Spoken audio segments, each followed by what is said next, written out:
Praise the lord. హల్లెలూయా. ప్రభువైన యేసుక్రీస్తు నామంలో మీ అందరికీ కూడా మరొకసారి శుభాది వందనాలు తెలియజేస్తున్నాం.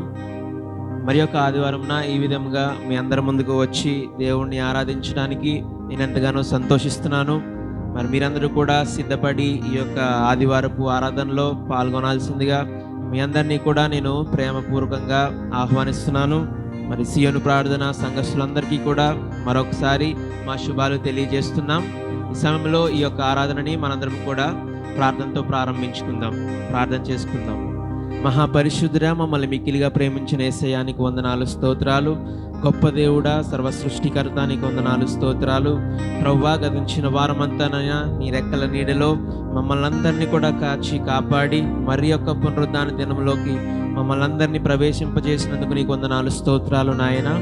ఈ సమయంలో తండ్రి నాయన మిమ్మల్ని ఆరాధించడానికి మేమందరము కూడా సిద్ధపడి ప్రభువా, ఈ విధంగానైనా మేమందరము కూడుకొనడానికి నాయన మీరు మాకు ఇచ్చిన ఈ గొప్ప భాగ్యాన్ని బట్టి నీకు వందనాలు, స్తోత్రాలు. ప్రభువా, ఈ సమయంలో మిమ్మల్ని పాడి స్తుతిస్తుండగా మా ఆరాధనకు మీరే ఆసీనుడివై మహిమ తెచ్చుకోండి నాయన. వాక్యము ద్వారా నాయన మాతో సూటిగా మాట్లాడి మా యొక్క ఆత్మీయ జీవితాన్ని ఇంకను ప్రభువా నాయన దృఢంగా చేసుకుంటున్నట్టుకు మీరే సహాయం చేయవలసిందిగా ప్రార్థన చేస్తున్నాను. ప్రభువా, ఎంతమంది అయితే నీ చిత్తంలో ఉన్నారో ప్రతి ఒక్కరిని తని నాయన ఈ యొక్క ఆరాధనలో పాల్గొనేలాగా మీరే నాయన ప్రేరేపించి కృప చూపించి నడిపించవలసిందిగా ప్రార్థన చేస్తూ నజరేయుడైన యేసు నామములో మిక్కిలంతో బ్రతిమలాడి వేడుకొంచున్నాము తండ్రి, ఆమేన్. హల్లెలూయా. సమయంలో మనందరం కూడా సంతోషంగా పాటలు పాడుతూ దేవుడి నామాన్ని మహిమపరుద్దాం. మంచివాడు, గొప్పవాడు, నా యేసు పరిశుద్ధుడు. ఈ పాట పాడుకుంటూ దేవుడి నామాన్ని మహిమపరుద్దాం. ఆదరణ, ఆశ్రయము నీవేగా నాకిలలో.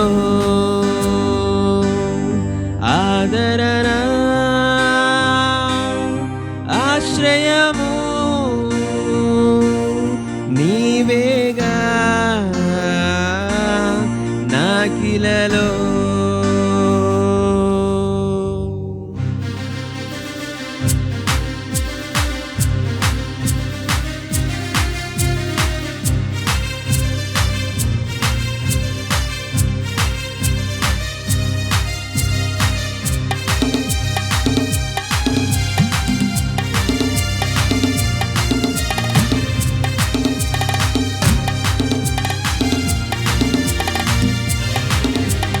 మంచివాడు, గొప్పవాడు, నా యేసు పరిశుద్ధుడు.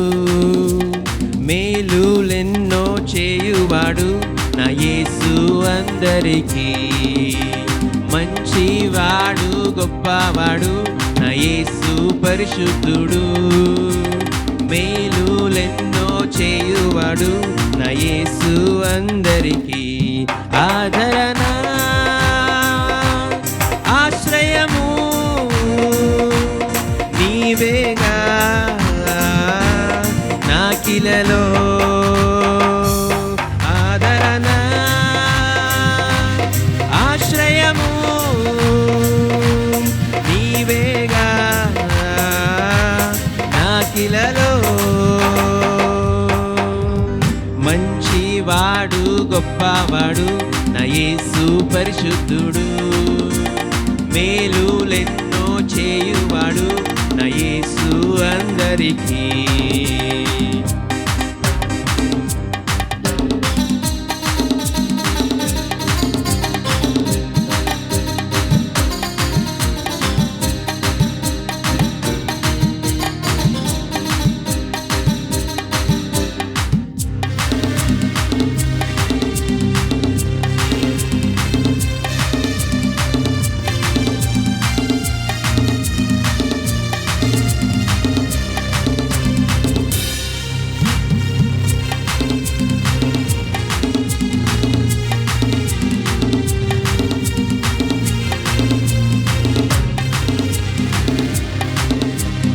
ఒంటరి వారిని వ్యవస్థగా వృద్ధి చేసే దేవుడవు. దీనులను పైకి లేవనెత్తి సింహాసనమెక్కించావు. ఒంటరి వారిని వ్యవస్థగా వృద్ధి చేసే దేవుడవు. దీనుల మృతులను పైకి లేవనెత్తి సింహాసనమెక్కించావు. ఆదరణ ఆశ్రయము నీవేగా నాకిలలో. ఆదరణ ఆదరణ ఆశ్రయము నీవేగా నాకిలలో. మంచివాడు గొప్పవాడు నా యేసు పరిశుద్ధుడు, మేలులెన్నో చేయువాడు నా యేసు అందరికీ.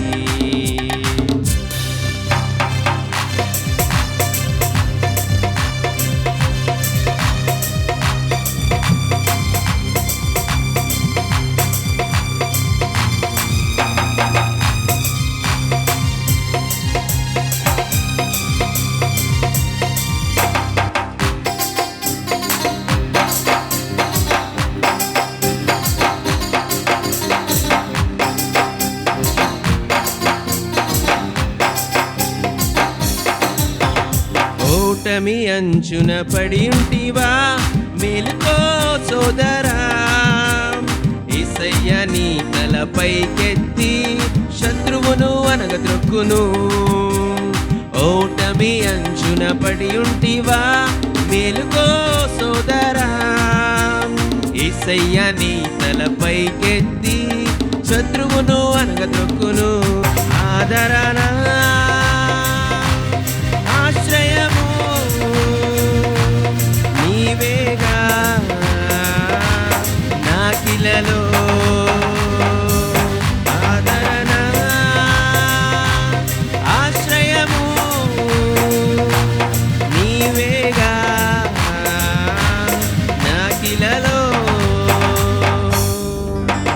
మంచివాడు గొప్పవాడు నా యేసు పరిశుద్ధుడు, మేలులెన్నో చేయువాడు నా యేసు అందరికీ.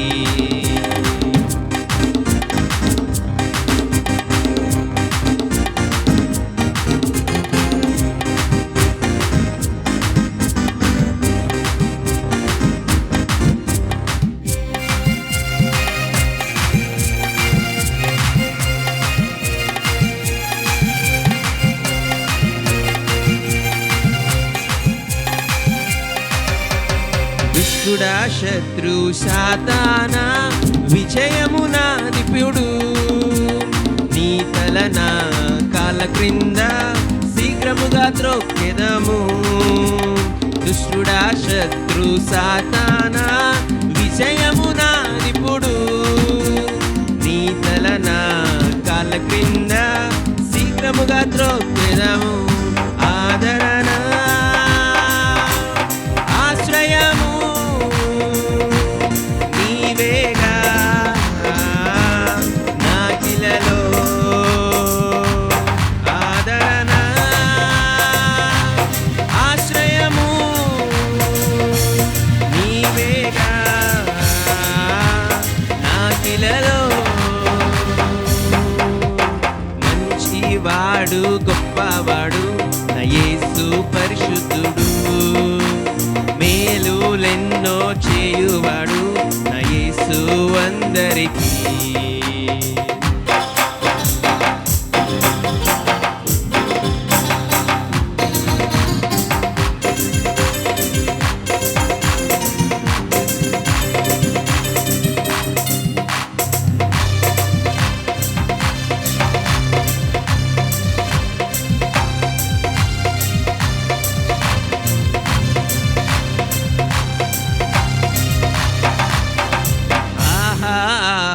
ఆనందమే యేసయ్యతో జీవితం, సంతోషమే సమాధానమే ఎల్లప్పుడూ ఆయనలో. ఆహా ఆనందమే యేసయ్యతో జీవితం, సంతోషమే సమాధానమే ఎల్లప్పుడూ ఆయనలో. ఆదరణ ఆశ్రయము నీవేగా నాకిలలో.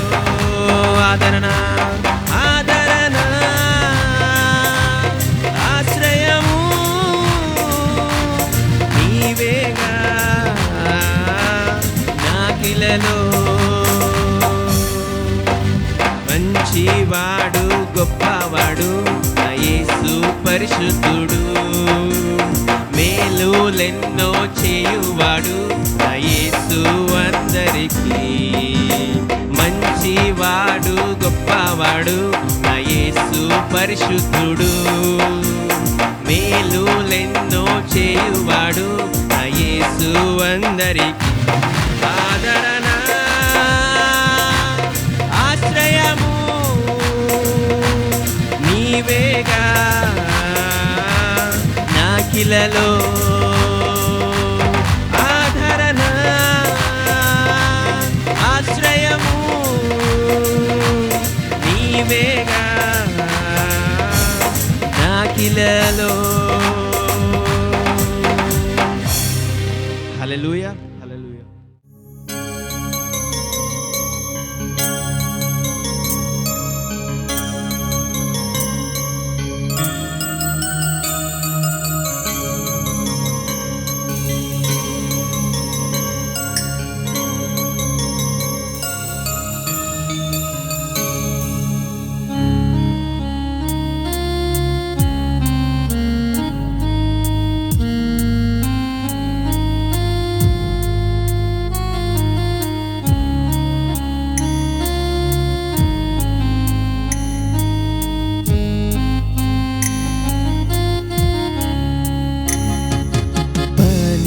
పనికిరాని పాత్రగా నేను పారవేయకుమా,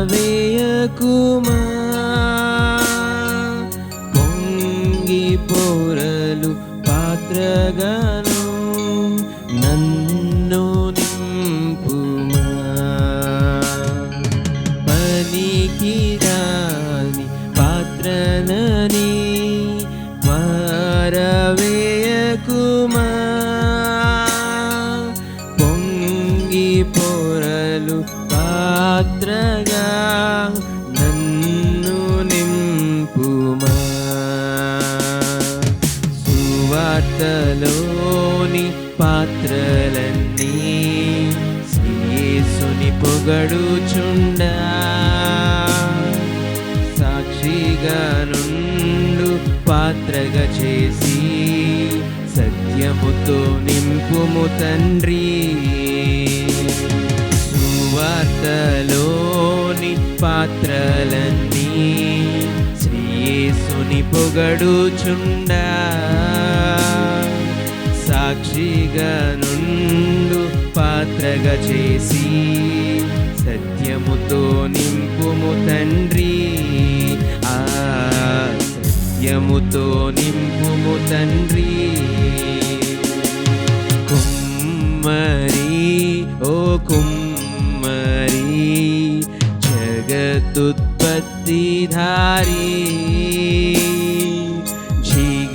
జిగటమన్నైన నా వంక చల్లగా చూడుమయ్యా, చల్లగా చూడుమయ్యా. కుమ్మరి ఓ కుమ్మరి జగదుత్పత్తిధారి, జిగటమన్నైన నా వంక చల్లగా చూడుమయ్యా, చల్లగా చూడుమయ్యా.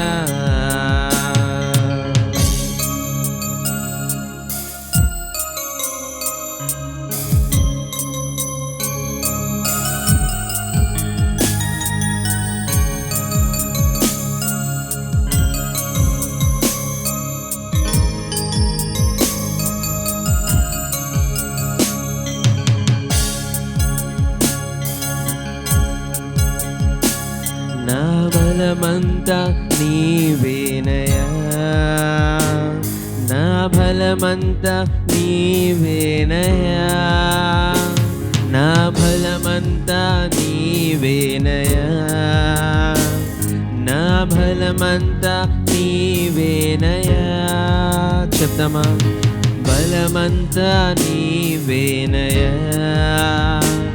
నా బలమంతా నీవేనయా, నా బలమంతా నీవేనయా,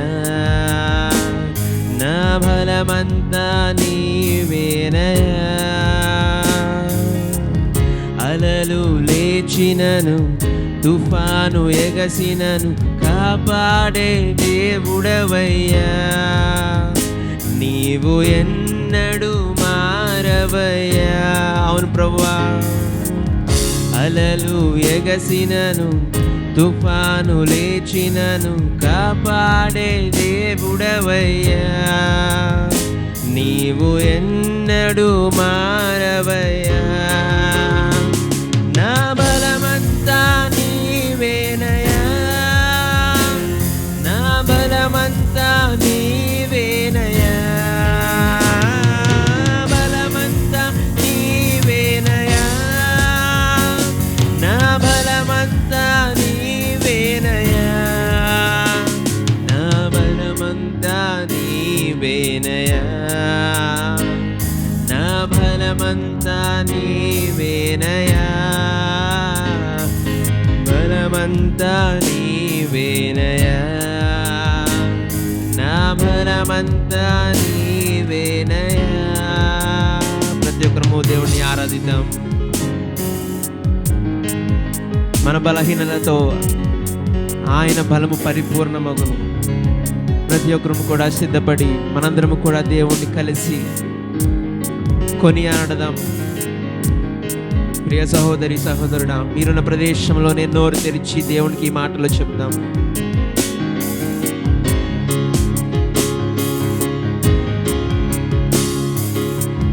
సోలిన వేళలలో బలము లేనప్పుడు ఆదరించి నడిపావయ్యా. యెహోవా షాబోత్ నీవే, నన్ను ఆదరించి నడిపావయ్యా. యెహోవా షాబోత్ నీవే. మరొకసారి. సోలిన వేళలలో బలము లేనప్పుడు ఆదరించి నడిపావయ్యా. యెహోవా షాబోత్ నీవే, నన్ను ఆదరించి నడిపావయ్యా. యెహోవా షాబోత్ నీవే. నా బలమంతా నీవేనయా.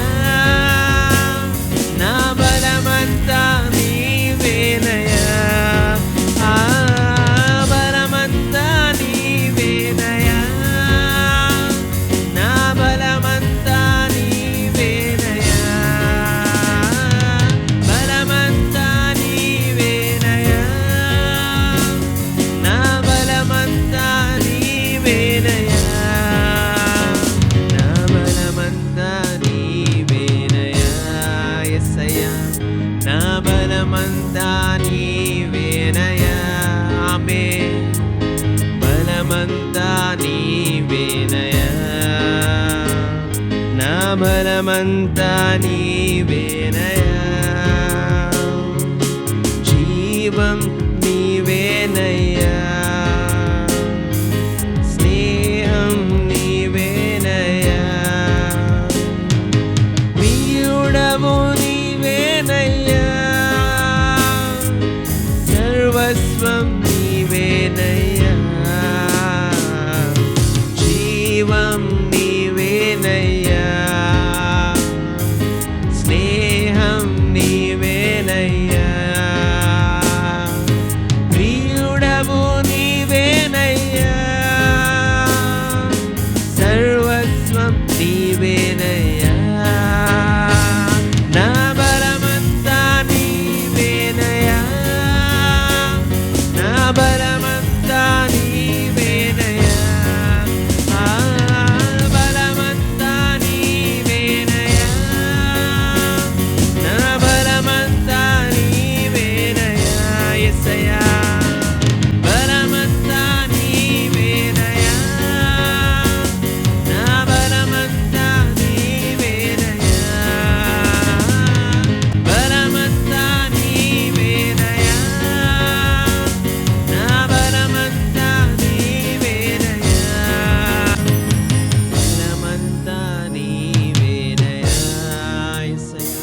బలమంతా నీవేనయా.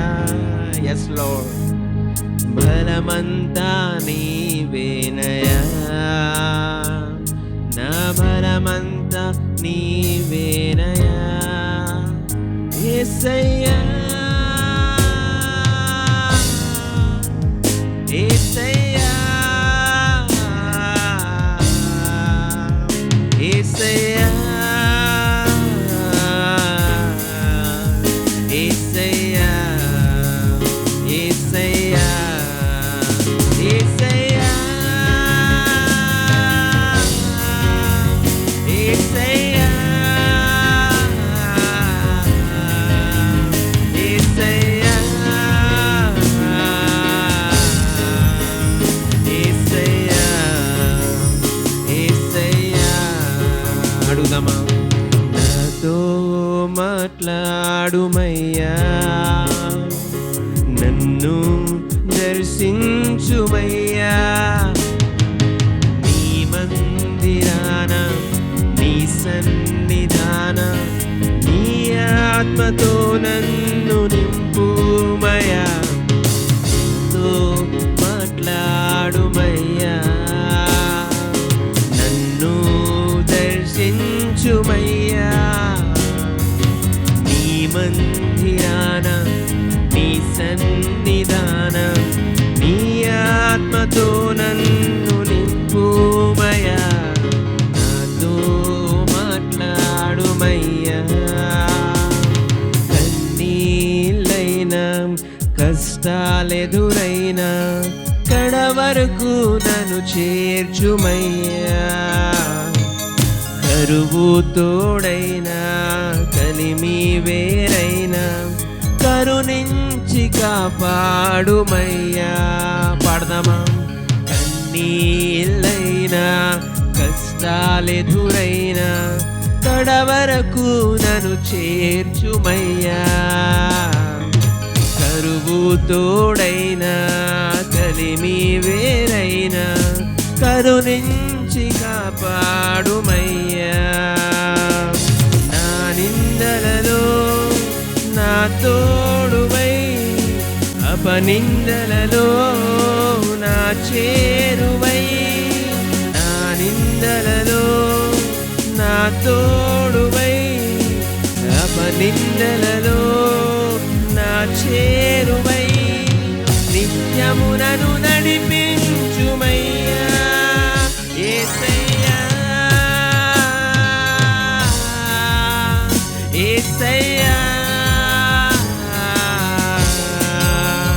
యేసయ్యా యేసయ్యా యేసయ్యా యేసయ్యా యేసయ్యా యేసయ్యా యేసయ్యా యేసయ్యా. నా బలమంతా నీవేనయా, నా బలమంతా నీవేనయా. యేసయ్యా బలమంతా నీవేనయా, నా బలమంతా నీవేనయా. బలమంతా నీవేనయా, నా బలమంతా నీవేనయా. బలమంతా నీవేనయా, నా బలమంతా నీవేనయా. బలమంతా నీవేనయా, నా బలమంతా నీవేనయా. యేసయ్యా బలమంతా నీవేనయా, బలమంతా నీవేనయా. యేసు బలమంతా నీవేనయా, నా బలమంతా నీవేనయా. యేసయ్యానికి వందనాలు, స్తోత్రాలు ప్రభువా. నిజంగా తండ్రి నాయనా, మా యొక్క జీవితంలో అలలు లేచినప్పుడు, తుఫాను ఎగసినప్పుడు తండ్రి నాయన మా చేయి పట్టి ఆదరించి నడిపావు తండ్రి నాయన. ప్రభువా నాయన మా జీవితంలో తండ్రి నాయన, మా బలహీనతల్లో తండ్రి నాయన నీ బలము పరిపూర్ణమగును తండ్రి నాయన. నీ కృపకై నీకు వందనాలు, స్తోత్రాలు ప్రభువా. మా యొక్క జీవితాలను ప్రభువా నాయన దరి చేర్చున్నందుకు నీకు వందనాలు, స్తోత్రాలు తండ్రి నాయన. ప్రభువా మమ్మల్ని నీ ఆత్మతో నింపుతున్నందుకు నీకు వందనాలు, స్తోత్రాలు తండ్రి నాయన. హల్లెలూయా, హల్లెలూయా, హల్లెలూయా. స్తోత్రము, స్తోత్రము. పరిశుద్ధనానికి వందనాలు, పరిశుద్ధనానికి వందనాలు, స్తోత్రాలు తండ్రి నాయన. ఏమిచ్చినా మీరు తీర్చుకోలేము తండ్రి నాయన. పరలోకంలో నిత్యము దేవదూతల గణములతో తండ్రి నాయన పరిశుద్ధుడు, పరిశుద్ధుడు, పరిశుద్ధుడు, పరిశుద్ధుడు అని నిత్యము ఆరాధించబడే ప్రభువా నీ నామముకే తండ్రి నాయన మా యొక్క ఆరాధన సమర్పిస్తున్నాము. రాజ్యానికి వందనాలు, స్తోత్రాలు తండ్రి నాయన. మా యొక్క జీవితాలను మరొకసారి మీ పాదాల చెంత పెడుతున్నాం తండ్రి నాయన. మమ్మల్ని మీ ఆత్మతో నింపి మా యొక్క హృదయాలను మీ వాక్యముతో నింపండి నాయన. నీకు వందనాలు, స్తోత్రాలు తండ్రి నాయన. సహాయం చేసి నడిపించి మహిమ తెచ్చుకుని సకల మహిమ ఘనత ప్రభావములు నీ నామముకే ఆరోపిస్తూ నజరేయుడైన యేసు నామములో మిక్కిలి వినయంతో బ్రతిమలాడి వేడుకుంటున్నాము తండ్రి. ఆమేన్, ఆమేన్. హల్లెలూయా. మీ అందరికీ కూడా మరొకసారి ప్రభువైన యేసుక్రీస్తు నామములో వందనాలు తెలియజేస్తున్నాం. మరి యొక్క ఆరాధనకి మీరందరూ కూడా సిద్ధపడి వీక్షిస్తున్నారని నేను నమ్ముతున్నాను. మీ యొక్క కుటుంబస్తులకు, మీ యొక్క స్నేహితులకు కూడా ఈ యొక్క వీడియోని షేర్ చేసి వారు కూడా ఈ యొక్క ఆశీర్వాదంలో పాలు పొందేలాగా మీరందరూ కూడా సహకరించండి. మరి ఈ సమయంలో మనందరం కూడా వాక్యాన్ని విందాం. మనతో వాక్యాన్ని పంచుకోవడానికి డాక్టర్ ఈనో కన్నా మన మధ్యలో సిద్ధంగా ఉన్నారు. Praise the lord. పరిశుద్ధమైన దేవుని యొక్క నామంలో మీ అందరికీ నా శుభాభివందనాలు తెలియజేసుకుంటున్నారు. మరి డైరెక్ట్గా దేవుని యొక్క వాక్యంలోకి మనం వెళ్ళిపోదాం. అవర్ రివార్డ్ ఇన్ హెవెన్, పరలోకంలో మనకు కలగబో ప్రతిఫలం రెండో భాగానికి మీ అందరికీ స్వాగతం పలుకుతున్నాను. గత వారం చాలామంది మెసేజ్లు పంపించారు, ఈ మెసేజ్ చాలా ఆశీర్వాదకరంగా ఉందని, మా ఆలోచన విధానం మారిందని చెప్పి, మా పర్స్పెక్టివ్స్ మారాయి. భూలోకంలో మనం జీవిస్తున్నా సరే పరలోకం గురించి ఎలా ఆలోచించాలి, పరలోకంలో నాకు కలగబోయే ప్రతిఫలం గురించి నేనేం చేయగలను అన్న విషయాలు చక్కగా ప్రస్తావించారు. అనేక మంది తెలియజేయడం నాకు ఎంతో ఆనందంగా ఉంది. దేవుడికి మహిమ కలుగును గాక. ఈ రెండో భాగంలో అసలు మనకు కలగబోయే బహుమానాలు ఏంటి అన్న విషయంపై నేను ధ్యానించడానికి ఎంతగానో ఇష్టపడుతున్నాను. అనేక మందికి ఇవి తెలియదు. చూడండి, సపోజ్ మనందరం తీసుకున్నాము, 10వ తరగతి అయిపోయింది, ఇంటర్మీడియట్ అయింది, ఆ తర్వాత ఇంజనీరింగ్ కానీ మెడిసిన్ ఫీల్డ్ కానీ వెళ్తున్నాం. అందులో కొంతమంది డాక్టర్లు అవుతున్నారు, కొంతమంది ఇంజనీర్లు అవుతున్నారు. వీళ్ళందరూ కష్టపడి శ్రమించి అహోరాత్రులు పగలనక రాత్రనక కష్టపడుతున్నారు. ఎందుకు అని అంటే కనుక ఒక మంచి జీతానికి వాళ్ళు పని చేయాలనుకుంటున్నారు, మంచిగా లైఫ్లో వాళ్ళు సెటిల్ అవ్వాలనుకుంటున్నారు. ఏమన్ అలాగే సేమ్ ప్రిన్సిపల్ దేవుని యొక్క రాజ్యంలో కూడా మనందరం పనివారం అయి ఉన్నాం. ఏమన్ మనందరం పనివారం అయి ఉన్నాం. మన పనివారం గనుక మనము ఎంత కష్టపడితే అంత ప్రతిఫలం మనకి లభిస్తూ ఉంది. గలతీయులకు రాసిన పత్రిక 4వ అధ్యాయం 7వ వచనం, కాబట్టి నీవు ఇక దాసుడవు కాదు, కుమారుడివే. కుమారుడు అయితే దేవుని ద్వారా వారసుడవు. వావ్, అతను ఏమంటా ఉన్నాడు అని అంటే కనుక వారసులు మనం. ఏమైనా మనం దేవుని యొక్క కుమారులు అయ్యాము. కుమారులు అయిన తర్వాతే వారసత్వం. చాలామంది తప్పిపోయిన కుమారుడు వల్లే ఉంటా ఉన్నారు. ఎలా అని అంటే కనుక మొట్టమొదటి వాళ్ళ కుమారుల యొక్క రెస్పాన్సిబిలిటీస్ ఏంటో తెలుసుకోకుండా తండ్రి దగ్గరికి వెళ్ళిన ఆస్తి నాకు ఇచ్చేయండి అంటున్నారు. అలా జరగదండి. వాక్యం ఎప్పుడూ సీక్వెన్స్లో ఉంటుంది. ఇక్కడ మనం చూస్తే కనుక మనము కుమారులం అయిన తర్వాత మనకి వారసత్వము వస్తుంది. సో ఈ పరలోకంలో మనం ప్రతిఫలం పొందాలి అని అంటే కనుక మనం చేయాల్సిన విషయం ఏంటి అని అంటే కనుక ఈ సన్షిప్ లేకపోతే కుమారత్వాన్ని మనము జాగ్రత్తగా స్వీకరించాలి. దాంట్లో ఉన్న లక్షణాలు ఏంటో మనం తెలుసుకోవాలి. కుమారుడు ఎలా ఉండాలి, కుమారులకు ఉన్న బాధ్యతలు ఏంటో మనం తెలుసుకోవాలి. అన్నింటినీ కూడా తండ్రి యొక్క రాజ్యంలో మనం నెరవేర్చాలి. ఎప్పుడైతే నెరవేరుస్తాం అప్పుడు ఏమంటాడంటే మనకి వారసత్వం వస్తుంది, మనకి ఆస్తి దేవుడు అనుగ్రహిస్తాడు. మత్తయి రాసిన సువార్త 5వ అధ్యాయము 5వ వచనము చూస్తే కనుక ఇక్కడ ఒక అద్భుతమైన మాట రాయబడి ఉంది. మత్తయి రాసిన సువార్త 5వ అధ్యాయము 5వ వచనము, సాత్వికులు ధన్యులు, వారు భూలోకమును స్వతంత్రించుకొందరు. ఈమెన్. చాలాసార్లు మనకు ప్రభువా నాకు అది ఇవ్వండి, లేకపోతే కొత్త బట్టలు ఇవ్వండి, కారు ఇవ్వండి, లేకపోతే ఉద్యోగం ఇవ్వండి అని అడుగుతాం తప్ప దేవుడు ఏమంటాడు చూడండి, అతను ఆలోచన చూడాలి. సాత్వికులు ధన్యులు, వారు భూలోకమును స్వతంత్రించుకున్నారు. మొత్తం భూలోకం అంతా దేవుడు మీకు ఇచ్చేస్తా అంటాడు. అది మీ వారసత్వం. హల్లెలూయా, అది మీ ఆస్తి. మత్తయి రాసిన సువార్త 25వ అధ్యాయము ఒక ఉపమానం దేవుడు చెప్పిన తర్వాత ఇలా అంటా ఉన్నాడు 32 నుంచి, అప్పుడు సమస్త జనులను ఆయన ఎదుట పోగు చేయబడుదురు. గొల్లవాడు మేకుల్లో నుండి గొర్రెలను వేరుపరిచినట్లు ఆయన వారిని వేరుపరిచి తన కుడివైపున గొర్రెలను తన ఎడమవైపున మేకలను నిలవబెట్టును. అప్పుడు రాజు తన కుడివైపున ఉన్న వారిని చూచి, అంటే గొర్రెలను చూచి, నా తండ్రి చేత ఆశీర్వదించబడిన వారులారా రండి, లోకం పుట్టినది మొదలుకొని మీ కొరకు సిద్ధపరిచిన రాజ్యమును స్వతంత్రించుకొనిడి. నేను ఆకలిగా ఉంటిని, మీరు నాకు భోజనం పెట్టితిరి, దప్పికొంటిని, నాకు దాహం ఇచ్చితిరి, పరదేశినై ఉంటిని, నన్ను చేర్చుకుంటిరి, దిగంబరునై ఉంటిని, నాకు బట్టలు ఇచ్చితిరి, రోగినై ఉంటిని, నన్ను చూడవచ్చితిరి, చెరసాల్లో ఉంటిని, నా యొద్దకు వచ్చితిరని చెప్పును. హల్లెలూయా. ఆమేన్. దేవుడు మనకి ఇవ్వబోయే ప్రతిఫలం దేనిపైన ఆధారపడి ఉంది అని అంటే కనుక, మనం మన పొరుగువాడిని ఎలా చూస్తూ ఉన్నాం, మన పొరుగువాడికి మనం ఏం చేస్తూ ఉన్నాం. కొన్నిసార్లు దేవుడు ఎలా వస్తాడని అంటే కనుక మన పొరుగువాడి రూపంలో వస్తాడు. ఆమేన్. ఒక ఆశ్చర్యకరమైన వచనం ఉంది, నిన్ను ప్రేమించే వారిని నేను ప్రేమిస్తే కనుక నీకేం ప్రయోజనం కలుగుతుంది, what reward will you get if you love only those who love you అని స్టేట్మెంట్ ఉంది. ఆమేన్. మనం కూడా ఎలా ఉంటామని అంటే కనుక మనతో కలిసిమెలిసి ఉంచేవారు, లేకపోతే మనకి ఇబ్బందికరంగా లేని వారితో మనం ఎక్కువ స్నేహం చేయడానికి ప్రయత్నం చేస్తూ ఉంటాం. కానీ అతను ఏమంటా ఉన్నాడంటే, నిన్ను ప్రేమించే వారిని ప్రేమిస్తే నీకు ప్రయోజనం ఏంటి, నీకు ఫలం ఏంటి, నీకు ప్రతిఫలం ఏం కలుగుతుంది, నీకు బహుమతి ఏం కలుగుతుంది. నిన్ను ద్వేషించే వారిని నువ్వు ప్రేమించాలి. హల్లెలూయా. నిన్ను శపించే వారిని నువ్వు ఆశీర్వదించాలి, వాళ్ళకి నువ్వు అప్పియాలి, మళ్ళీ తిరిగి ఏమీ ఎక్స్పెక్ట్ చేయకుండా అంటున్నాడు దేవుని యొక్క వాక్యంలో. ఇక్కడ చూస్తే కనుక కుడివైపున ఉన్నవారు, దేవుని యొక్క రాజు యొక్క సింహాసనం కుడివైపు ఉన్న వాళ్ళందరూ కూడా ఏమంటా ఉన్నాడంటే, మీ కొరకు భూమికి పునాదులు వేయబడక ముందరే సిద్ధపరిచాడంట ఒక రాజ్యము, ఆ రాజ్యమును మీరు స్వతంత్రించుకోండి అంటున్నాడు. హల్లెలూయా. సో మనకు ఒక రాజ్యం ఉంది, మనకి ఒక బహుమానం ఉంది, మనొక ప్రతిఫలం ఉంది. లోకరాజు సువార్త 22వ అధ్యాయము 28 నుంచి 30 వచనాలు. శిష్యులతో అంటా ఉన్నాడు, నా శోధనలో నాతో కూడా నిలిచి ఉన్నవారు మీరే గనుక నా తండ్రి నాకు రాజ్యం నియమించినట్టుగా నా రాజ్యంలో నా బల్ల యొద్ద అన్నపానములు పుచ్చుకొని సింహాసనముల మీద కూర్చుండి ఇశ్రాయేలు 12 గోత్రముల వారికి మీరు తీర్చుటకై నేనును మీకు రాజ్యమును నియమించున్నాను. Hallelujah. Is conferring a kingdom to us. ఒక రాజ్యాన్ని మనకి దేవుడు అనుగ్రహిస్తూ ఉన్నాడు.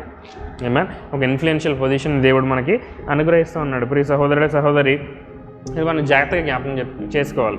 ఇందులో నుంచి ఒక ప్రాముఖ్యమైన అంశంలోకి నేను తీసుకెళ్ళడానికి ఎంతగానో ఇష్టపడుతూ ఉన్నాను. మనకు లభించే బహుమతులను మనం చూస్తే కనుక కొన్ని కిరీటాలు ప్రతి ఒక్క క్రైస్తవుడికి అతను చేసిన పనిని బట్టి దాచిపెట్టబడి ఉన్నాయి. అందులో మొట్టమొదటి కిరీటం గురించి చదువుకుందాం. 5 కిరీటాలు ఉన్నాయి మొత్తం. మొట్టమొదటి కిరీటాన్ని నేను మీకు చూపిస్తాను. కొరింథీయులకు రాయబడిన మొదటి పత్రిక 9వ అధ్యాయము 23 నుంచి 27 వచనాలు. మరియు నేను సువార్తలో వారితో పాలివాడనగుటకై దాని కొరకే సమస్తమును చేయుచున్నాను. పందెపు రంగమందు పరిగెత్తు వారందరూ పరిగెత్తుదురు కానీ ఒక్కడే బహుమానం పొందునని మీకు తెలియదా? అటువల్ల మీరు బహుమానం పొందినట్లుగా పరిగెత్తుడు. ఈ వచనం మనం పోయిన వారం చూసాం, రైట్? పైన భాగంలో అంటున్నాడు, నేను సువార్తలో వారితో పాలివాడగుటకై దాని కొరకు సమస్తము చేయుచున్నాను. అంటే ఇతను చేసే ప్రతి పని కూడా దేని నిమిత్తం అండి? సువార్త నిమిత్తం. మనం ఉద్యోగం చేసినా ఆమేన్ సువార్త నిమిత్తం అవ్వాలి. మనం ఏ పని చేసినా సరే సువార్త నిమిత్తం అవ్వాలి. మరియు 10 మంది పోరాడువాడు ప్రతివాడు అన్ని విషయములందు మితముగా ఉంటాడు. హల్లెలూయా. అన్ని విషయంలోనూ మితంగా ఉంటాడు. వాడు క్షయమగు కిరీటం పొందుటకు, మనమైతే అక్షయమగు కిరీటం పొందుటకు మితముగా ఉన్నాము. కాబట్టి నేను గురి చూడని వాని వలె పరిగెత్తువాడను కాదు, గాలిని కొట్టినట్టు నేను పోట్లాడలేదు. కానీ ఒకవేళ ఇతరులకు ప్రకటించిన తర్వాత నేనే భ్రష్టుడిని అయిపోదునేమో అని నా శరీరం నలగొట్టి దానిని లోపరుచుకొనిచున్నాను. మొట్టమొదటి కిరీటం ఏంటి అని అంటే కనుక విజేతలకు లభించు కిరీటం. It is the victor's crown. Amen. విజేతలు ఎవరైతే పందెంలో పాల్గొని వాళ్ళు విజేతలుగా నిలుస్తారో వాళ్ళకి ఇస్తున్నాడండి ఒక గొప్ప కిరీటము దేవుడు. హల్లెలూయా. ఆమేన్. ఇందులో చూస్తే కనుక విజేతలు ఎలా అవుతారు, కొన్ని లక్షణాలు వాళ్ళలో చూపిస్తూ ఉన్నాడు. ఆమేన్. అందులో మొట్టమొదటిగా ఏంటి అని అంటే కనుక వీళ్ళు బహుమతి గురించి పరిగెత్తేవాళ్ళు. హల్లెలూయా. వీళ్ళ దగ్గర ఒక గురి ఉందండి, వీళ్ళ దగ్గర ఒక లక్ష్యం ఉందండి. వీళ్ళు దేవుడి గురించి ఏం పని అయితే చేస్తున్నారో వాళ్ళు క్లియర్ కట్గా తెలుసండి. ఆమేన్. మనలో చాలామంది ఎలా ఉన్నామంటే కనుక ఒక ఆదివారం ఆరాధన వచ్చి 2 చేతులు పైకెత్తి దేవుడు స్తుతిస్తే సరిపోతుందేమో అనుకుంటున్నాం. లేదు. ఒక ప్రాముఖ్యమైన సత్యాన్ని నేను పోయిన వారమే నేర్చుకున్నాను. ఆ సత్యం ఏంటి అని అంటే కనుక ఎప్పుడైతే దేవుని యొక్క సన్నిధిలోకి వస్తామో దేవుడు ఒక పని మనకు అప్పగిస్తాడు. నిజంగా దేవుని యొక్క సన్నిధిలోకి మనం వెళ్తే కనుక దేవుని యొక్క సన్నిధిలో మనం బయటికి ఎలా వస్తామంటే ఒక పనితో బయటకు వస్తాం. ఏమేన్. ఒక పట్టుదలతో బయటకు వస్తాం, ఒక ఫోకస్ తోటి మనము బయటకు వస్తాం. ఏమేన్. ఇది లేకుండా మనం దేవుని యొక్క సన్నిధిలోకి వెళ్ళి వచ్చినా సరే ఉపయోగం ఉండదు. చాలామంది క్రైస్తవులు ఏమనుకుంటున్నట్టు దేవుని యొక్క సన్నిధి అనుభవిస్తే చాలు. కాదండి. దేవుని యొక్క సన్నిధిలోకి వెళ్ళిన దేవుడు మనతో మాట్లాడతాడు. ఆ మాటను పట్టుకొని మనం బయటకు వచ్చి అది నెరవేర్పులోకి వచ్చే వరకు చూసే బాధ్యత మనది. ఇందులో మనం చూస్తే కనుక ఈ పోరాడే వల్ల ఉన్న మొట్టమొదటి లక్షణం ఏంటి అని అంటే కనుక వీళ్ళు విజయం కోసం పోరాడుతున్నారు, బహుమతి కోసం వీళ్ళు పోరాడుతూ ఉన్నారు. వీళ్ళు యావరేజ్ కాదండి, వీళ్ళు brilliants. Hallelujah. Excellence, they have a spirit of excellence. 25వ వచనం, మరియు 10 మంది పోరాడు ప్రతివాడు అన్ని విషయంలో ఎలా ఉంటాడట, మితంగా ఉంటాడు. Is temperate. ఇంద్రియ నిగ్రహం వాళ్ళలో ఉంది, ఏమన్నా సెల్ఫ్ కంట్రోల్ వాళ్ళలో ఉంది. వాళ్ళు ఏం పని చేసినా సరే అలా మితంగా చేసుకుంటారు. ఎక్స్ట్రీమ్స్కి వెళ్ళరు, ఇటువైపు కలిమి ఇటువైపు లేమి, రెండింటిలోకి వెళ్ళరు. వాళ్ళు మధ్యలో ఉంటారు ఎప్పుడు కూడా. They maintain they standards. వాళ్ళ యొక్క బౌండరీస్ ఏంటో వాళ్ళకి తెలుసు. ఏమన్నా అండ్ ఇంకా ఏమంటున్నారంటే వారు క్షయమైన కిరీటం గురించి పోరాడుతున్నారు. ఈ లోకంలో పరుగు పందులు పొందే వారు క్షయమైన దాని గురించి పోరాడుతున్నారు. నశించిపోతే ఒకరోజు నా కిరీటం. మనమైతే అక్షయమైన కిరీటం, విజేతలకు లభించే కిరీటం ఎటువంటిది? అక్షయమైన కిరీటం. అంటే ఈ నిత్య జీవితం అంతట్లో కూడా మీ గురించి మాట్లాడుకుంటూ ఉంటారు. ఈ అక్షయమైన కిరీటం పొందిన పలానా వ్యక్తి, రైట్, పలానా భారతదేశంలో ఉన్నాడు, లేకపోతే అమెరికా నుంచి వచ్చాడు, లేకపోతే ఆంధ్రప్రదేశ్ నుంచి వచ్చాడు, లేకపోతే కాకినాడ నుంచి వచ్చాడు, పలానా వ్యక్తికి అక్షయ కిరీటం ఇదిగో ఈరోజు మనము పెడతా ఉన్నామని మాట్లాడుకుంటూ ఉంటారు. హల్లెలూయా. కాబట్టి నేను గురి చూడని వాళ్ళే కాకుండా గురి చూసి పరిగెడుతున్నాడు. అపోస్తలుడైన పౌలు అంటా ఉన్నాడు, చాలామంది గురి లేదండి జీవితంలో. వాళ్ళు ఏం చేయబోతున్నారో వాళ్ళకి తెలియదు. జీవితం అలా సాగిపోతూ ఉంది. 5 సంవత్సరాలు 10 సంవత్సరాలు అయిపోతూ ఉన్నా సరే జీవితంలో నుంచి ఒక ఫలం ఉండట్లేదు, ఫలభరితమైన జీవితం ఉండట్లేదు, విజయవంతమైన జీవితం ఉండట్లేదు. ఎప్పుడు ఫ్రస్ట్రేషనే, ఎప్పుడు బాధ, విచారము, దుఃఖము, లేకపోతే ఏమంటారు బంధింపబడిన జీవితాలు జీవిస్తూ ఉన్నారు తప్ప ఇతని వల్లే గురి కలిగిన జీవితం వాళ్ళు జీవించట్లేదు, ఒక లక్ష్యం కలిగిన జీవితము జీవించట్లేదు. మరి ఇతను ఏమంటాడంటే గాలిని కొట్టినట్టు నేను మాట్లాడలేదు, కానీ ఒకవేళ ఇతరులకు ప్రకటించిన తర్వాత నేను భ్రష్టుడైపోదునేమని నా శరీరంను నలగొట్టుకుంటున్నాను, దాన్ని లోపరుచుకుంటున్నాను. శరీరాశ, నేత్రాశ, జీవకుటుంబం, ఈ లోకంలో ఉన్నదంతా ఇదే. మన శరీరాన్ని మనం అనగొట్టుకోవాలి.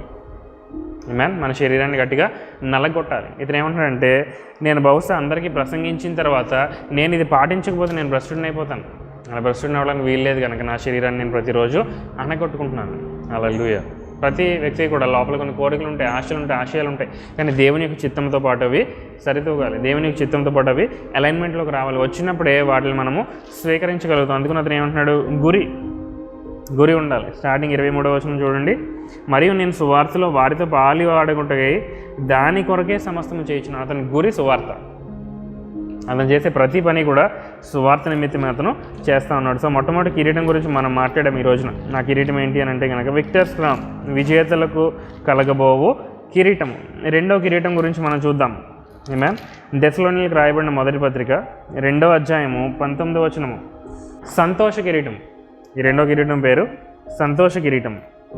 ఆమేన్. ఇది ఎవరికి లభిస్తుందో చూద్దాం.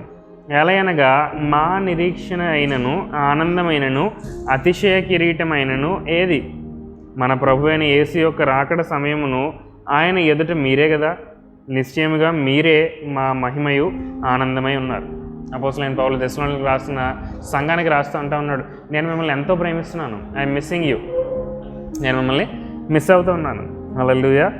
ఈ కిరీటము, ఈ సంతోష కిరీటం లేకపోతే అతిశయ కిరీటం ఎవరికి లభిస్తుంది అని అంటే కనుక ఎవరైతే ఆత్మల గురించి ఎక్కువ కష్టపడుతూ ఉన్నారో వాళ్ళకి లభిస్తుంది. ఆమేన్. ఆత్మలు సంపాదించే వారికి లభించే కిరీటము ఈ సంతోష కిరీటము. హల్లెలూయా.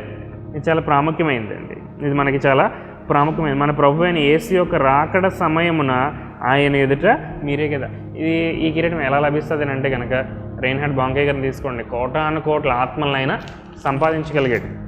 ఓకే, బెంగళూరు FGAG చర్చ్ ఉంటుంది, పాల్తంగే గారి చర్చ్. అందులో పైన ఒక బోర్డు ఉంటుంది, ఒక హార్ట్ సింబల్ వేసి, అంటే ఎన్ని ఆత్మలు రక్షించబడ్డాయి కౌంట్ ప్రతి వారానికి పెరుగుతూ ఉంటుంది. నేను చూసినప్పుడు 90,000 ఎన్నో ఉన్నాయి. ఇప్పుడు ఇంకా 1,00,000 దాటి ఎక్కడికి వెళ్ళిపోయి ఉంటుంది. ఈమెన్.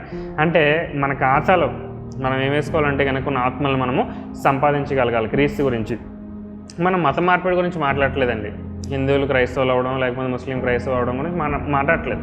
క్రైస్తవత్వం అనే మతం గురించి మనం మాట్లాడట్లేదు. ఒక మార్గం గురించి, మనం ప్రవర్తించే విధానం గురించి, మన స్వభావం గురించి నేను మాట్లాడుతూ ఉన్నాను. ఆమేన్. క్రీస్తు వంటి స్వభావం పోలిక ఉన్నవారు క్రైస్తవులు. ఆమేన్. పేరు మార్చుకున్న వాళ్ళు క్రైస్తవులు కాదు. ఆమేన్. మతం మార్చుకున్న వాళ్ళు కూడా క్రైస్తవులు కాదు. నీకు అర్థమవుతుందని నేను చెప్పేది. అందుకని ఇతను ఏమన్నాడంటే కనుక soul winners will get this crown. ఈ అతిశయ కిరీటము, సంతోష కిరీటం వాళ్ళకి లభిస్తుంది. ఆమేన్. They love people. ప్రజలంటే, జనులంటే వాళ్ళకి ఎంతగానో ఇష్టం. ఎప్పుడు వాళ్ళకుండే మనసులో ఉండే ఒకే ఒక కోరిక ఏంటి అంటే కనుక ఈ వ్యక్తిని నేను క్రీస్తు దగ్గరికి ఎలా తీసుకెళ్ళగలను, నేను ఇతనితో కలిసినప్పుడు ఈ వ్యక్తిని నేను క్రీస్తు దగ్గరికి ఎలా తీసుకెళ్ళగలను అన్న ఒకే ఒక ఆలోచన వీళ్ళు ఎప్పుడు మెదులుతూ ఉంటుంది. అందుకని ఇతను అంటున్నాడు, నిశ్చయముగా మీరే మా మహిమయు ఆనందమై ఉన్నారు. దశలోని సంఘానికి అంటున్నాడు, ఇంకో నేను మిమ్మల్ని సంపాదించాను కనుక మీరే మాకు ఈ మహిమ కిరీటాన్ని తీసుకొస్తారు, మీరే మాకు ఈ ఆనందాన్ని తీసుకొస్తారు. సో మొట్టమొదటి కిరీటం మనం మాట్లాడడం విజేతలకు లభించే కిరీటము, రెండోది సంతోష కిరీటము. ఏమన్ మూడోదిగా మనం చూద్దాం, మూడోది క్రౌన్ ఆఫ్ రైచియస్నెస్, నీతి కిరీటము. తిమోతికి రాయబడిన 2వ పత్రిక 4వ అధ్యాయము 1-8 దేవుని ఎదుటను సజీవులకును మృతులకును తీర్పు తీర్చి క్రీస్తు యేసు ఎదుటను ఆయన ప్రత్యక్షత తోడు ఆయన రాజ్యము తోడు నేను ఆనబెట్టి చెప్పినది ఏమనగా వాక్యమును ప్రకటించుము, సమయమందును అసమయమందును ప్రయాసపడము. ఇది ఎవరు లభిస్తుంది అంటే కనుక ఎవరైతే దేవుని యొక్క వాక్యాన్ని బోధిస్తున్నారో వాళ్ళకండి. అంటే వాక్యం బోధించి ప్రతి ఒక్కరికి కిరీటం లభిస్తుందండి? లేదండి. సరైన వాక్యాన్ని బోధించాలని ఇతను అంటున్నాడు. ఎటువంటి వాక్యాన్ని బోధించాలో కూడా ఇతను చెప్తా ఉన్నాడు. చూడండి, వాక్యమును ప్రకటించు సమయమందును అసమయమందును ప్రయాసపడాలి. ఓన్లీ ఆదివారం మెసేజ్ ప్రిపేర్ అయ్యి చెప్పడం కోసమే మనం ప్రిపేర్ అవుతూ ఉంటే కనుక అనుదినము ఈ దేవుని యొక్క వాక్యాన్ని మనం ఎవరు వేసుకోకపోతే కనుక ఈ కిరీటం మన సొంతం కాదు. అందుకని సమయమందు అసమయమందు ఏ సమయంలో అయినా సరే మనము రెడీగా ఉండాలి దేవుని యొక్క వాక్యంతో. సంపూర్ణమైన దీర్ఘశాంతముతో ఉపదేశించుచు. హల్లెలూయా, హల్లెలూయా. ఏమంటా ఉన్నాడు? సంతోషమైన సంపూర్ణమైన దీర్ఘశాంతంతో మనం బోధించాలి. ఉపదేశించుచు ఖండించుము గద్దించుము బుద్ధి చెప్పుము. ఖండించుము గద్దించుము బుద్ధి చెప్పుము. ఈ 3 విషయాలు మనం ఇప్పుడు చేసామంటే ఈ కాలంలో ఉన్న సంఘంలో ఉన్న ప్రజలందరూ చెల్లాచెదరైపోతారు. హల్లెలూయా. ఈ వారం మనం చూస్తాం, వచ్చే వారం మళ్ళీ వాళ్ళు కనబడరు. కఠినమైన వాక్యం గురించి ఇతను మాట్లాడుతూ ఉన్నాడు. సత్యము ఎప్పుడు ఇట్ కట్స్. దేవుని యొక్క వాక్యము 2 అంచులు గల ఖడ్గము. ఎటువంటి ఖడ్గము కంటే వాడిగా ఉన్నది. దేవుని యొక్క వాక్యం మనల్ని కత్తిరిస్తూ ఉంటుంది, కట్ చేస్తూ ఉంటుంది. ఆమేన్. సో అందుకని అతను ఏమంటున్నాడంటే సమయమందును అసమయమందును బోధించాలి. దీన్ని ఖండించుము గద్దించుము బుద్ధి చెప్పుము. ఎందుకనగా జనులు హితబోధను సహింపక సత్యమును సహింపక దురద చెవులు గలవారై తమ స్వకీయమైన దురాశలకు అనుకూలమైన బోధనలు తమ కొరకు పోగు చేసుకుంటారండి. చివరి దినాల్లో వాళ్ళకి ఏది వినాలనిపిస్తే అదే వింటారు. వాళ్ళకి వాక్యం నచ్చట్లేదు అని మార్చేస్తారు. ఈ ప్రసంగికుడు మంచోళ్ళు కాదు, లేకపోతే ఈ పాస్టర్ గారు మంచోళ్ళు కాదు, లేకపోతే నేను సరిగ్గా చెప్పట్లేదు. హల్లెలూయా. ప్రియ సహోదరుడే సహోదరి, ఒకవేళ ప్రసంగికుల్ని సువార్థికుల్ని పైన కామెంట్లు వేసే వ్యక్తివైతే కనుక నేను చెప్తా ఉన్నాను, అలా చేయొద్దు దయచేసి. దేవుని యొక్క నామంలో బ్రతిమాలుకుంటా ఉన్నాను, అలా చేయదు. ఎందుకంటే గొప్ప శిక్ష వస్తుంది. వాళ్ళని ఎప్పుడైతే మనం నిందిస్తామో, వాళ్ళని ఎప్పుడైతే మనం తక్కువగా చేసి మాట్లాడతామో, చులకన చేసి మాట్లాడతామో, మనకు తెలియని విషయాల గురించి గొప్ప శిక్ష లభిస్తుంది.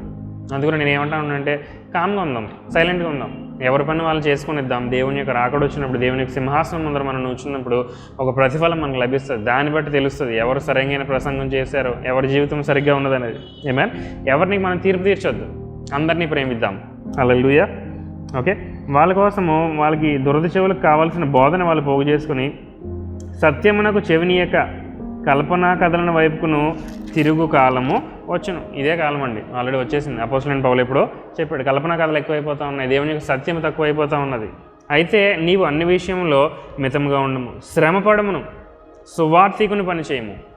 శ్రమ పడమంటా ఉన్నాడు. చాలామందికి శ్రమ అంటే ఇష్టం ఉండదు, స్ట్రెచ్చింగ్ అంటే ఇష్టం ఉండదు. ఈ సంవత్సరము 2020 ఎన్లార్జ్ టెన్స్ మన గుడారాలని విశాలపరిచే సంవత్సరం. దేవుని యొక్క దయ వల్ల ప్రతి ఒక్కళ్ళు కూడా ఈ కరోనా ఉన్నా సరే మనందరం కూడా విశాలపరచబడ్డాం. ఈవెన్ మన సరిహద్దులు విశాలపరచబడ్డా ఉన్నాయి. కొత్త ప్రాజెక్ట్స్ మనము స్టార్ట్ చేయగలం, కొత్త విషయాల్లో మనము పాలుపందులు చేయగలిగాం. ఈవెన్ శ్రమపడము, సువార్థికుని పని చేయము, నీ పరిచర్యను సంపూర్ణముగా జరిగించుము. పరిచర్య కంప్లీట్గా ఉండాలండి, అడ్డదిడ్డంగా చేయకూడదు, సగం సగం చేయకూడదు, కొంచెం చేసి వదిలేయకూడదు. మీన్ అలానే మొత్తం చేసి కొంచెం వదిలేయకూడదు, సంపూర్ణముగా చేయమంటా ఉన్నాడు. నేను ఇప్పుడే పానార్పణముగా పోయబడుచున్నాను, నేను వెడలిపోవు కాలము సమీపై ఉన్నది. అంటే ఇతను ఏమంటా ఉన్నాడు చూడండి, నేను పానార్పణం వల్లే పోయబడతా ఉన్నాను. వాక్యం ప్రసంగించడం అని అంటే కనుక ఓన్లీ జస్ట్ ఇందులో ఉన్న తీసుకొని ఈ పదాలని చెప్పడం కాదండి. Our life should speak more than this word. Mean మనం పానార్పణంగా మనం ఎప్పుడైతే బోధిస్తూ ఉంటామో మన లోపల నుంచి ఆత్మ పోయబడతా ఉండాలి. అదే పౌలు అంటా ఉన్నాడు, నా ప్రాణము పోయబడతా ఉంది, ప్రాణార్పణము చేయబడతా ఉంది. ఇక మీద నా కొరకు నీతి కిరీటము ఉంచబడి ఉన్నది. వావ్, ఎప్పుడైతే మన లైఫ్ మన టీచింగ్ రెండు ఒకేలా ఉంటాయో అతను ఏమంటా ఉన్నాడంటే మన కొరకు ఒక నీతి కిరీటము సిద్ధపరచబడి ఉంది. ఆ దినమందు నీతి గల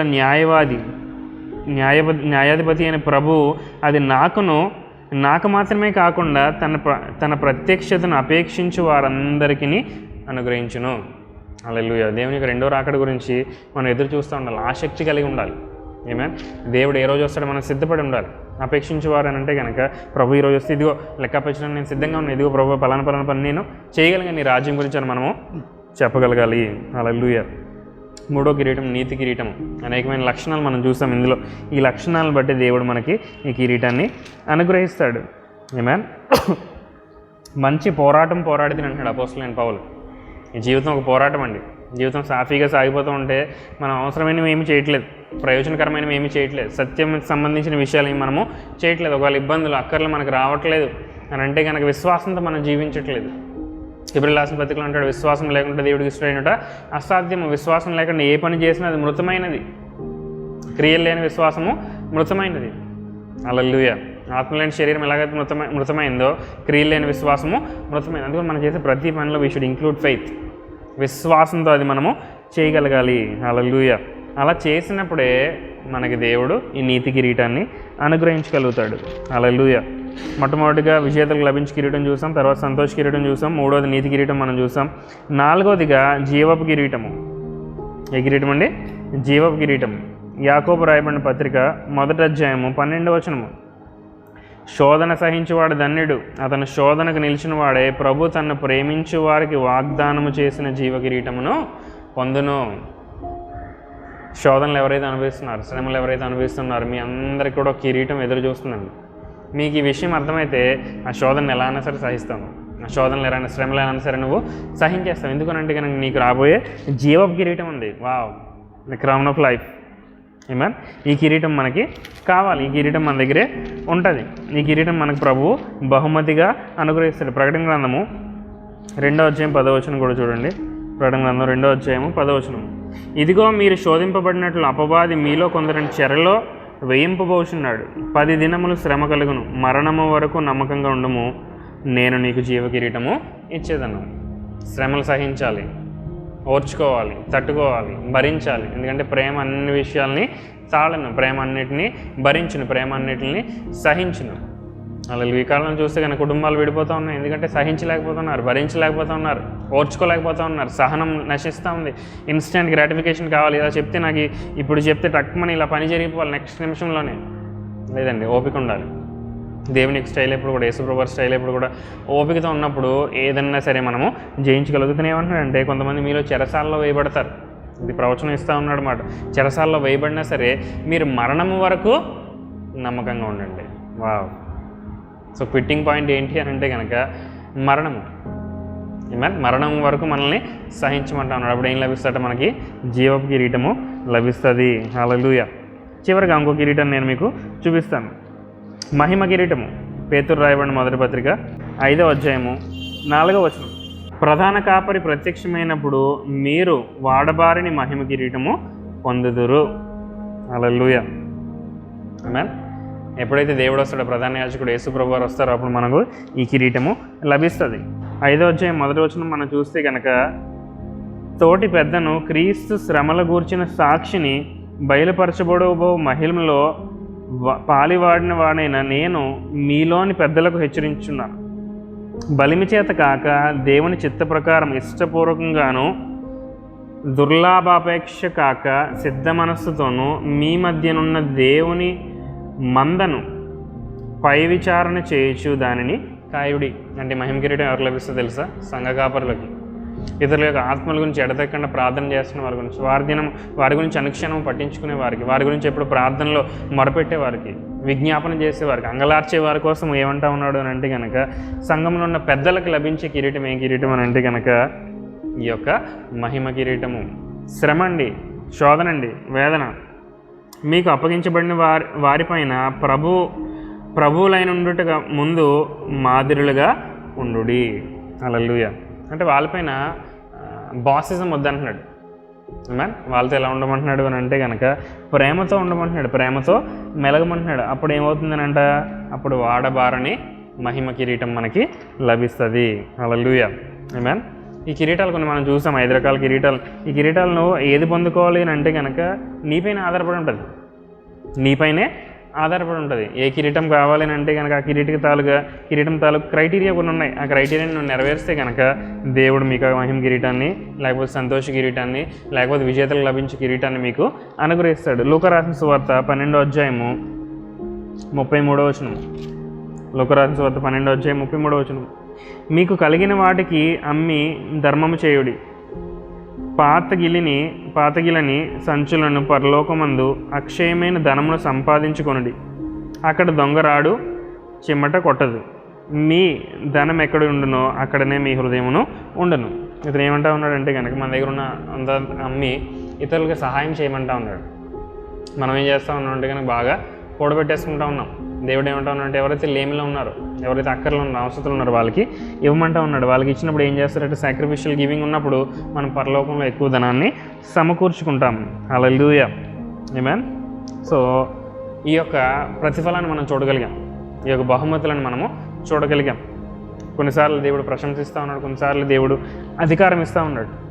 ఆయన కొన్నిసార్లు సింహాసనం పైన కూర్చోబెడతా ఉన్నాడు, కొన్నిసార్లు కిరీటాలు మనకు పెడతా ఉన్నాడు. ప్రియ సహోదరుడా, సహోదరి, ఇవన్నిటిని నువ్వు పొందుకోవాలి అని అంటే కనుక నువ్వేం చేయాలి అని అంటే దేవుని యొక్క రాజ్యంలో పని చేయాలి. దేవుని యొక్క వాక్యాన్ని నువ్వు పనికి పెట్టాలి. దేవుని యొక్క వాక్యాన్ని నువ్వు చదవడమే కాదు, దాన్ని ప్రతిరోజు డైలీ మనము ఇంప్లిమెంట్ చేయాలి, ఇతరులకు బోధించాలి. బోధించిన తర్వాత మనం దాన్ని నిలదొక్కుకోవాలి. ఏమైనా మనం భ్రష్టులు అయిపోకూడదు, వాళ్ళు బోధించిన తర్వాత మనం పాటించకుండా ఉండకూడదు. మనం ఏదైతే బోధిస్తున్నామో అదే మనము జీవించాలి. ఇలా చేసినప్పుడు ఏమవుతుంది అని అంటే కనుక ఒక అద్భుతమైన బహుమతి మనకి లభిస్తుంది. హల్లెలూయా. ప్రార్థన చేద్దాం. పరిశుద్ధుడైన మా ప్రియపరలోక తండ్రి, నీకు ఘనమైన నామమున లెక్కలేని వందనాలు, స్తుతులు, స్తోత్రాలు ప్రభువా. ఈ యొక్క కిరీటాల గురించి, బహుమతి గురించి మాతో మాట్లాడు. ఎంత బిడ్డలైతే సిద్ధపడి ఉన్నారో, ఈ రాకడ గురించి అపేక్షిస్తున్నారో వాళ్ళందరినీ యేసు నామములో దీవించండి. కృప యేసు నామములో విడుదల చేస్తున్నాను ప్రభువా. వాళ్ళకి కావాల్సిన బహుమతి కొరకు వాళ్ళని సిద్ధపరచమని అడుగుతున్నాం తండ్రి. నిత్య జీవితం కొరకు సిద్ధపరచమని అడుగుతున్నాం. నీకు వందనాలు. కొంతమందికి అధికారం ఇస్తా ఉన్నావు తండ్రి, రకరకాల పట్టణాలపైన అధికారం ఇస్తా ఉన్నావు, నీకు వందనాలు, నీకు స్తోత్రాలు. వాళ్ళకి ఇన్ఫ్లుయెన్స్ ఇస్తా ఉన్నావు, నీకు వందనాలు. కొంతమంది ఆత్మలను సంపాదించే ఎబిలిటీ ఇస్తా ఉన్నావు, నీకు వందనాలు. కొంతమంది కాపర్లు ఉన్నారు, వాళ్ళని దీవిస్తా ఉన్నాను ప్రభువా, నీకు వందనాలు, నీకు స్తోత్రాలు. నీకు అసాధ్యమైనది ఏది లేదని ప్రకటిస్తున్నాను. మరి ముఖ్యంగా మా సంఘస్థులందరి నిమిత్తం ప్రార్థన చేస్తున్నాను. వాళ్ళు చేస్తున్న చేతి పనంతటిని యేసు నామములో దీవిస్తా ఉన్నాను. ప్రతి ఒక్కరిని సువార్తలు ఆయుత్తపరచమని ప్రార్థన చేస్తున్నాను ప్రభువా. నీ రాకడ కొరకు సిద్ధపరచమని అడుగుతున్నాను తండ్రి. అనారోగ్యంగా ఉన్న వారి గురించి ప్రార్థన చేస్తున్నాను.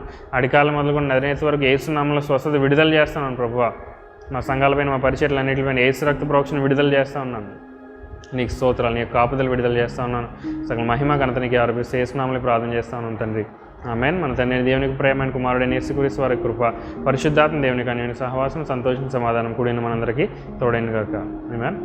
మరి మన యూట్యూబ్ ఛానల్, ఫేస్బుక్ ఛానల్కి కూడా లైక్ చేసి మీ అందరికి కూడా నిండు వందనాలు తెలియజేసుకున్నాను. ఇతరులతో షేర్ చేయండి, వాళ్ళ ఆశీర్వాదంలోకి నడిపించండి. దేవుడు మిమ్మల్ని దీవించును గాక. ఆమేన్.